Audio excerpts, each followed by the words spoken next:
This video is for you if you are sick of hearing about the cost of living crisis, if you are just lying there awake and worrying about your bills, how you're going to pay everything, where the money's going to come from.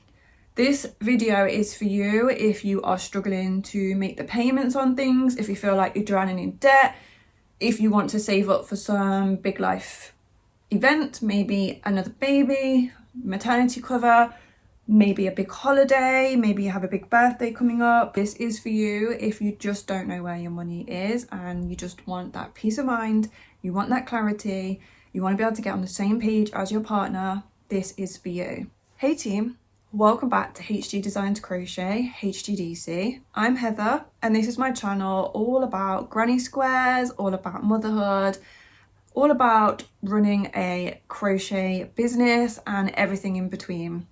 Today's video comes more from motherhood and everything in between. I am talking about budgeting, how to do it, why to do it, and hopefully pass on lots of the tips and tricks that Brad and I have learned. I'm not a financial advisor. This is just the things that I have learned. If you need a specific financial advice, then you need to go and find them. Maybe an accountant, maybe Citizens Advice, and there are debt helplines. This is just me trying to help a girl out because I know what it's like to be worrying about money. Brad is my husband. We have, by way of background information, I am a full-time stay-at-home mother.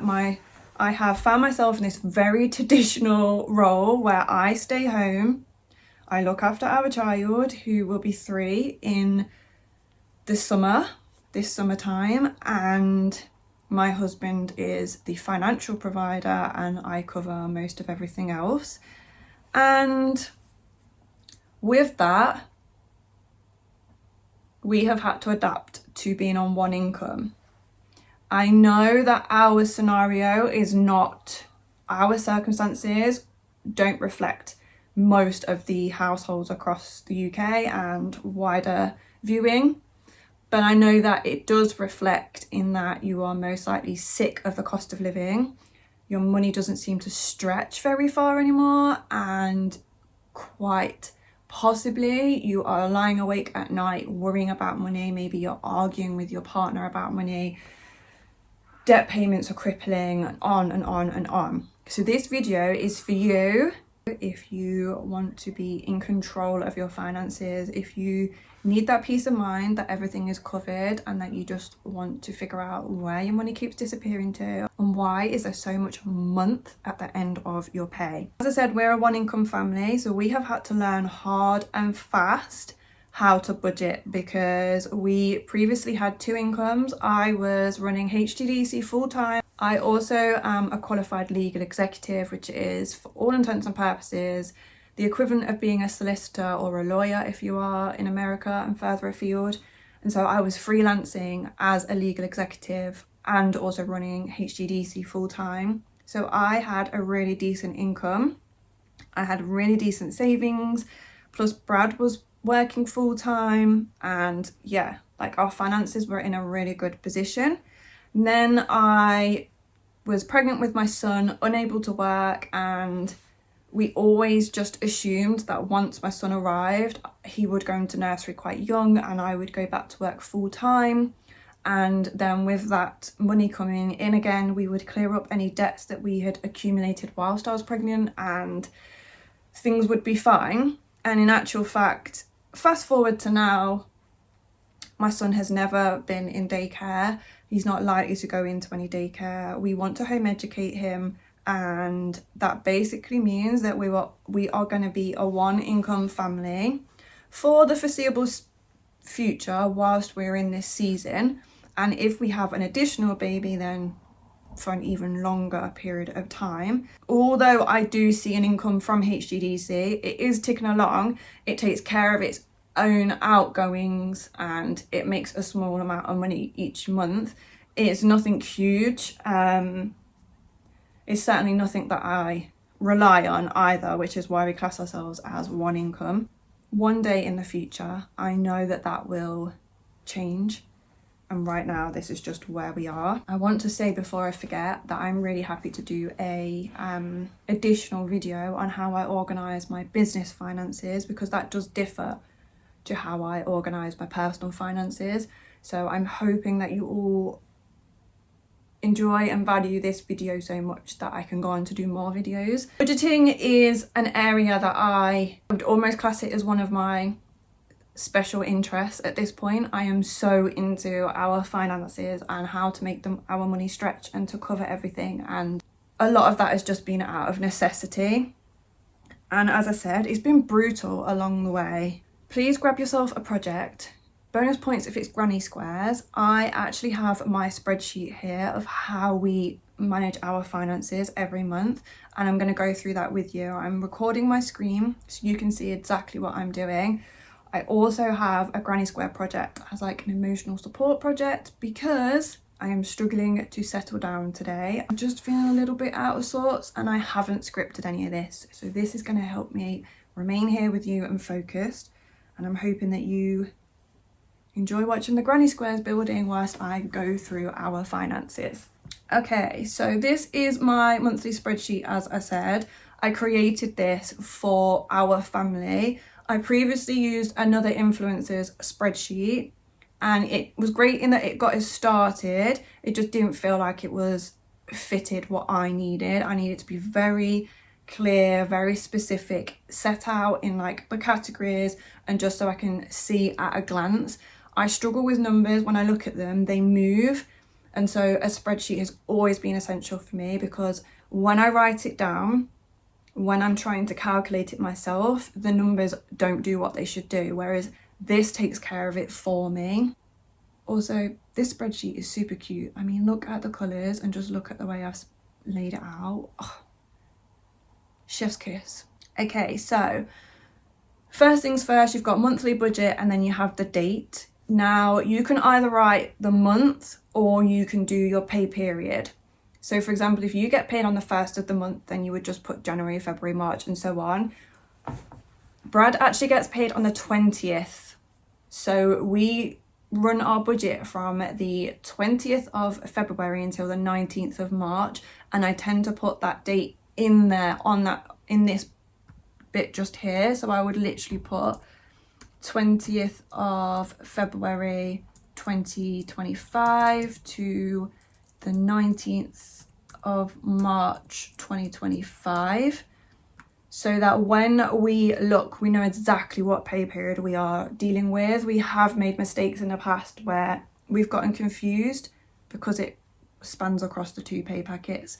It's also really useful if you have multiple incomes coming in. You can potentially duplicate this sheet, and I'll show you how we do that for Brad's income and my income as we get into this. So here I've got adult 1 and adult 2s. Obviously we would have Brad and then we would have my own. And then I've also put child benefit because most families in my circle are in receipt of that. I've also put Vinted and Facebook Marketplace and cashback. So you just overwrite these with whatever income you have. So if you have job 1, job 2, then I would put that there. And we've also put Vinted and Marketplace and cashback. I do sell things quite regularly, and then we save all of that money up, and then the next month we put it in here towards an overpayment. So having a specific space for every single income makes this so much easier. The next box I have here is tithe. Now, this may not be relevant to everyone. I'll explain it and then you can skip on if it's not. A tithe is where we give 10% of our income to our church, and in effect, we believe that our money is actually God's money and he just gives it to us to steward. So we always give the first 10% to God. If you don't tithe, then you can always put this as charity donations. Some people have some charities that are very dear to their heart and they contribute every single month. And also you could potentially overwrite this if you're making additional contributions to your pension.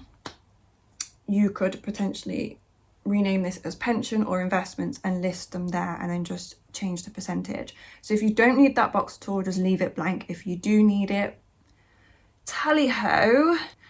And then I have down here total pots and total savings, and total debts. These are taken from the main budget, which is here in the center, the expenses. And then on the side there, you also have a really big figure of pots, savings and debt. And so as we put figures into these ones here, they get pulled across and they will show up on this, in this section as well. Okay, so expenses. I have tried to categorize everything and list it out here. And again, you will need to just overwrite and add in bits that are specific to your life. I have put everything towards our home, and then we have health stuff. And then we have a category for adult 1, which would be Brad, and adult 2, which is myself here. I'm classed as an adult somehow. Then child, if you have multiple children, you would extend this. I also have a section for the pets, and I also have a section for savings and debts. And there is also a section here for the car, which is just under the home section. Now, if your main goal in budgeting is to pay off debt, then you go to the debt section first. If your main priority is savings, you go to the savings. If your main priority is pots, you do that. Debts, I'm sure we're all aware of what debts are. It's where you owe money for something. It could be that you have a finance payment. It could be that you have credit cards. It could be for all manner of things. I just want to make it clear here, like, there is no judgment from me. I have been in and out of debt my entire adult life for various different reasons. I know that in America, medical debt is a real thing, as well as student loans. I know here in the UK that consumer debt has become an issue. We have worked really hard as a family to clear off our debt. Last year, it was the first year we combined our finances and we paid off a total. The figure we paid off is a quarter, 24%, so almost a whole quarter of Brad's income went towards debt payments. We lumped everything in as a debt other than our mortgage. So if we had to pay anything monthly, we put it in there. We had 9 different payments, and now we just have 2 remaining. So if your debt is your main thing, you go to that. Savings is any money you're putting aside. So your emergency fund, anything for Christmas, anything for a big event that's coming up. Maybe you're saving to provide extra during your next maternity leave. Maybe you're saving up for a second car or a big holiday. You would put the savings there. And pots are sinking funds. So in our instance, we have a home pot, a health pot, a child pot, we have a car pot, and we have a pet pot. So for the car pot, it's in effect a sinking fund, and every month we put money into it. We put £75 into ours every single month. That's enough that we can cover the monthly direct debit. So we don't actually have it on a monthly, we pay yearly, but throughout the year we save up the money for when it's going to be renewed. We also put away an additional amount each month so that when we come to the MOT and the service, we have additional money there. So it's in effect putting money aside for future things that we know are going to come up. So in the home part, we will put away money so that we can make sure that the boiler is serviced, that we can do any repairs or maintenance or maybe some decorating. And in the pet pot, we have a pot for Albie, and we put money in there each month, enough to cover his food and enough to cover his, what would be the equivalent of the monthly, hello you, I'm talking about you as well, enough to cover his monthly insurance if we did it monthly, as well as a little bit extras if we have to claim on his insurance. We have that excess money there. So the difference between pots and savings is we tend to dip into the pots month to month, but savings we are allowing to accumulate until we reach the goal, which is why I've put Christmas and gifts in a different pot, just because we add to the Christmas pot throughout the year until Christmas comes around. We're not dipping in month to month. And same with the holiday, we're just going to be adding to it month to month rather than dipping in and out. Whereas the car pot, we are constantly dipping in and out for various aspects. Need new window wipers, For the car, they come out of the car pot. Oh, the car really needs cleaning this month. Okay, that can come out of the car pot. I hope that makes sense. Let's run through the budget and then I will give you a few other tips and tricks that we do. So I'll link this budget below. I'm actually listing it in my Etsy and my Shopify store for you to get, just so you can get started straight away and see the results that you need to see. I'm going to put some income in.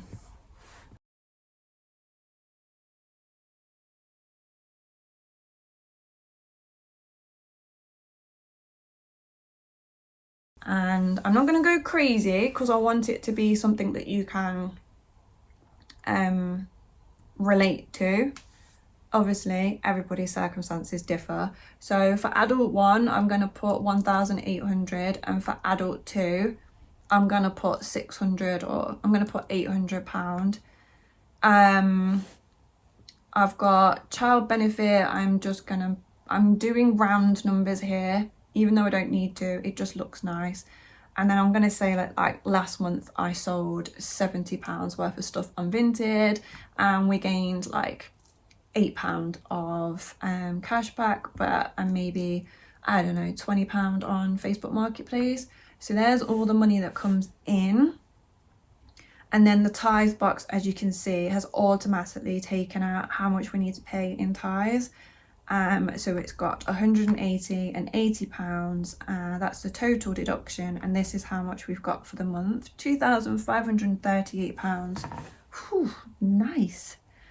And then I go into expenses. So mortgage, again, I am just making these up just so that we have some figures in there. Council tax, food, it's a 4-week month, so I'm going to put £125 times 4. Goodness me. Which means there's £500 going to the food part, and I'm just going to put rough amounts in here.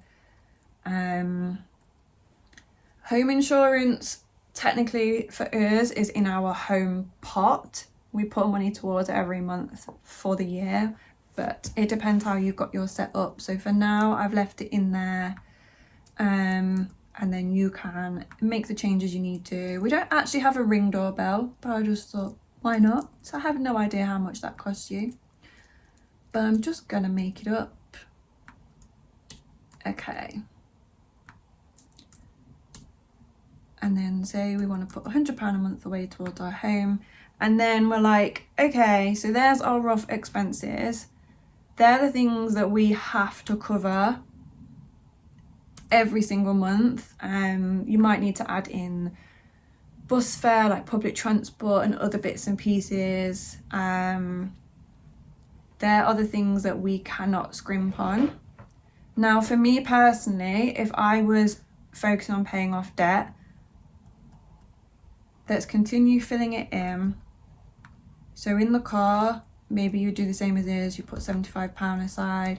Then we actually top up our health pot every month, so that when it comes to needing something, we know we have enough money there. So we've got the wild deodorants, we've got the water filters, we've got different supplements that we have, and then we put like an extra £50 in a month. And then adult 2, this is Brad. And then adult 2 is actually me in this scenario. Life assurance, Brad gets his through work, I don't, so we contribute to that monthly. My phone is £10. Contact lenses are £8. Kindle is like £9 or something ridiculous right now for Kindle Unlimited.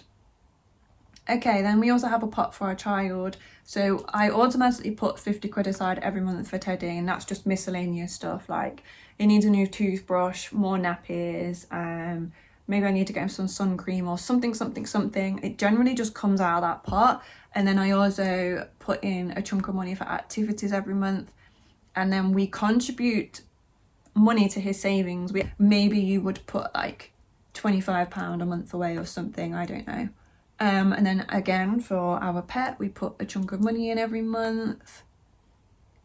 Okay, and then these are our savings. So maybe you're not saving anything at the moment. Maybe you don't have any money to save at the moment. I'm just going to skip on to the debt payment for now. We currently have our car payment and we have our credit card from when I was pregnant. Our credit card is 0% interest. It's not our priority. We're just paying the minimum on it. We decided we want to get the car payment paid off because it just gives us a bit more buffer every month. So I always prioritize that. This is not our car payment. I'm just making it up for this. So you can see here, I've put absolutely everything in, and you get to the end and it's like, we are minus £387.98. This is where your priority is then going to dictate what you do. So for us, we know that we need to overpay our debts every month to bring them down. So I always come to the debt section first and I fill out the payment that I want to make. So say for example, it's normally £250, but we want to double it. I would put £500 in there. And then from there, I work backwards and I'm like, okay, where can we scrimp on some money? So maybe you don't need any deodorants this month. Maybe you don't need as many supplements because you have enough topped up. Maybe Brad's only having one haircut this month because of the way the dates have fallen. Maybe we get rid of Disney this month because we don't need it. Maybe we don't need Amazon Prime. Maybe we don't need a doorbell or whatever. Maybe we haven't got a load of these services. We don't have one, so. Maybe we can look at reducing our internet by ringing up and getting a reduction. And again, maybe we can fix our utility bills so that they are costing us less each month. And we would just keep going through until we had enough money there to cover what we needed to do. And let me stick that back to what it was. 225. Maybe we only need to be putting £20 in the home pot each month. Maybe we are gonna be fine with £100 per week for food. Okay, so then I've made all the changes and I have £10 spare. So I now know exactly what we can spend and where every single this month, and that there's £10 spare. Generally we do this on a zero-based budget, so I would account for that £10. So I would do, in this instance, because we need to overpay the debt, I would increase the debt payment. And then you can see there that it's all accounted for, and the £2,538 going into the household, that is where it is assigned to. Again, you need to make changes on this so that it reflects your circumstances and what your goals are. And I'm more than happy to do a video on exactly how we pay down our debt and what steps you need to take. And I also have a separate debt tracker as well, so you can see exactly how much you've got to pay off and what your next steps are. For now, let me just show you. I will say that I know a lot of people would say there's no point budgeting and it's boring and all of these other things. I truly understand where you're coming from, but if you have spent multiple hours per week, like day in, day out, you are worrying about money, even if you're just pushing it to one side and you're not addressing it, if you do have that worry, then you may as well put that time into actually addressing what's going on. And I'm pretty certain that all of us are feeling it with the cost of living at the moment. Like today we received a letter stating that one of our direct debits is going to be doubling from April, and I also know that our council tax is due to go up. I know that the energy bills are due to go up, and so because we know these increases are coming, we can look at our budget and we can make choices as to what is essential and what isn't. And the amount of time that we put into the budgeting does pay off, because we're not worrying about if bills can be paid or not, or missing bills. There's nothing worse than getting a notification that one of your payments has bounced, or you go to the shop and your card's declined and you're like scrambling around to find other cards or putting it on credit cards. And yes, a budget can only take you so far. Sometimes you do just need to have more money coming in, but I will maintain that how much you have coming in is not anywhere near as important as to what you do with that money. Because if you have £1 million coming in but you still are living way above your means and you are whacking things on credit cards left, right and centre and haven't a clue where your money is going, that £1 million will disappear just as quickly as your average salary does right now. It really does matter what you do with it. We had to make these changes because last year our mortgage was due to go up. We had a few different things on finance, again from choices we made when we were a 2-income family, and we just had to get really, really serious and sit down together and combine our income. And so these are a few of the things that have really helped us along the way. So the budget is so important. We always sit down a few days before payday and we go through and we create this budget. If you have 2 incomes, I would recommend that 2 incomes with 2 different paydays. I would recommend that you have 2 of these spreadsheets on the go. So do the budget for your partner and the budget for you, and then I would duplicate everything that's on here and then maybe color code it. So pink is what the mama needs to pay and blue is what the dad is paying, just so you know that nothing has been missed off. But then it's really easy to make sure that, say your husband has 3,000 coming in and you have £600, then you can make sure that the 3,000 is fully accounted for and your 600 is fully accounted for. And it can also help you split it out if you have multiple paychecks. So if you are paid weekly or every fortnight, then you may want to have a budget for every single pay, and then you can make sure that none of your direct debits are missed out or overlooked. So that's really, really important. We make the time every single month to sit down and we do our spreadsheet. Then once we've filled out this budget, we then log into our Monzo account. Monzo is an online banking app, and we have pots set out for all of these things. So we have a pot for our car pot, we have pots for health. Anything that is in a pot goes into our joint account. So he knows that he needs to put in £20 into the home pot. He knows he needs to put £50 in the health pot, £50 in the child pot, £75 in the car pot and £50 in the pet pot. He also knows that he needs to put £400 into the food pot, knows that he needs to log in and make an overpayment of £10 on his car payment. That basically means that we just put a chunk of money into the joint account to cover the joint expenses, and then we divvy it out into the pots. The pots are a game changer because I don't know about you, but when I log into my bank account and I'm like, okay, there's £1,000 in there, it's fine. I can spend £80 on yarn and I can spend £100 on clothes for Teddy, and I can book that holiday because there's loads of money in there. And then 2 days later, all of your direct debits go out and suddenly you're minus £50, and then you've also committed to a holiday and other things, and it can catch you unawares. So now I know that everything is taken care of because all the money has been put in the relevant places, so the direct debits can come out, so everything is covered. And if I need to get something for Teddy, then I go to his pot. His pot we put £50 a month in. Sometimes we don't touch it, sometimes it gets emptied within minutes of it being put in there. So if I know that right now he needs a few more fleeces, he likes the ones with the zips, I need to get him 2 or 3 of them because that's all that he wears. And so I've been having a look on Vinted, and I know that he's got £80 in his pot. Some of it rolled over from the previous month, so I've got £80 to find what I need for him.